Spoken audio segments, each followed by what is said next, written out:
Volkswagen has added further to its already extensive lineup of compact SUVs with this trendier-looking model, the Taigo. This car shares much with both the Polo supermini and the brand's existing entrant in the compact crossover class, the T-Cross, but brings a more avant-garde vibe that will appeal more to the segment's fashionistas. And of course, with it, yet all the usual reassuring Volkswagen attributes of quality and sound engineering. Small, fashion-led SUVs like this one need not dazzle dynamically, but it's always quite refreshing when they do. Sadly, that doesn't happen very often, and it hasn't here. But there are some things about the way this Taigo drives that you might really like. One of them is predictable, a supple, assured quality of ride, delivered here because this car uses the same suspension and NQB A0 chassis as Volkswagen's Polo and T-Cross models, both notable for the manner in which they smooth off the rough edges of the typical suburban British backroad. More surprising, though, is the way this Taigo steers, its helm pretty much a match for that of the involving Ford Puma in the way it communicates the road surface back to you. There's no real accompanying spark of agility, though, because here the priorities lie elsewhere, as do the expectations of likely customers. Which is partly why, to propel this car, almost all of them will choose the little 3-cylinder 1-litre TSI engine we're trying here, offered in either 95 PS guise with a 5-speed manual gearbox, or in 110 PS form with a 6-speeder. This latter engine also available with the 7-speed DSG auto transmission we're trying here. A typical 1-litre TSI 110 PS manual model manages very competitive efficiency readings, 52.3 mpg on the combined cycle and 123 grams per kilometre of CO2. There isn't really any need for anything heavier or more powerful beneath the bonnet, though if you disagree, a minority interest 1.5-litre TSI 150 PS 4-cylinder unit sits at the top of the range, a variant which only comes with that auto box. Across the lineup, there's quite a lot of useful standard drive tech, including Volkswagen's Travel Assist semi-autonomous drive system, which comes with the brand's adaptive cruise control and predictive ACC tech, and will effectively drive the car for you at highway speeds, providing you keep your hands on the wheel.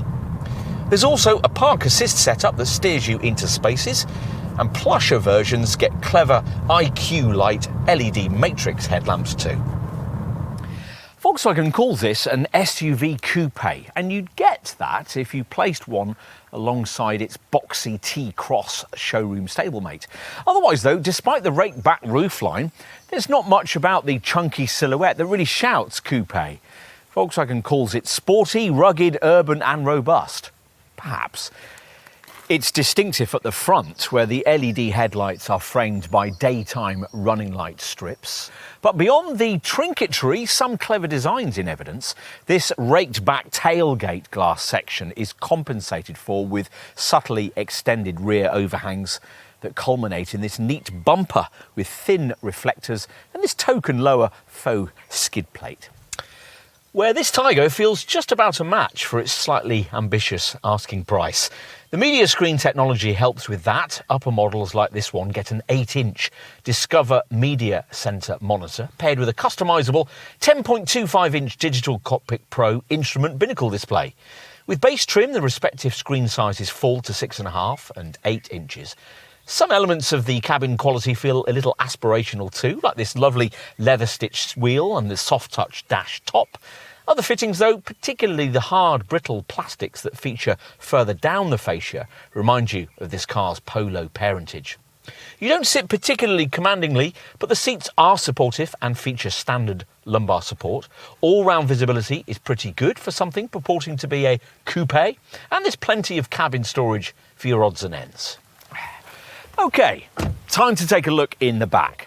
Two medium-sized adults will cope OK for short to medium trips, but lankier folk are going to need some cooperation from those up front to get anything like comfortable. If that's an issue, paying only fractionally more for a T-Roc, the next SUV up in Volkswagen's lineup, would be sensible. Given this Taigo's coupe pretensions, we are impressed with the headroom though. The design decision not to pursue a particularly rakish roofline pays off here. Let's finish with a look in the boot. Now, you have to lift the hatch yourself. Even the priciest Taigo can't be had with powered tailgate assistance. And once it's raised, you'll find a usefully shaped 351-litre space. The rear backrest splits conventionally 60-40. We'd have much preferred the more flexible 40-20-40 split you get in this segment on a Mini Countryman. But once everything's almost flat, up to 1,125 litres of room can be freed up.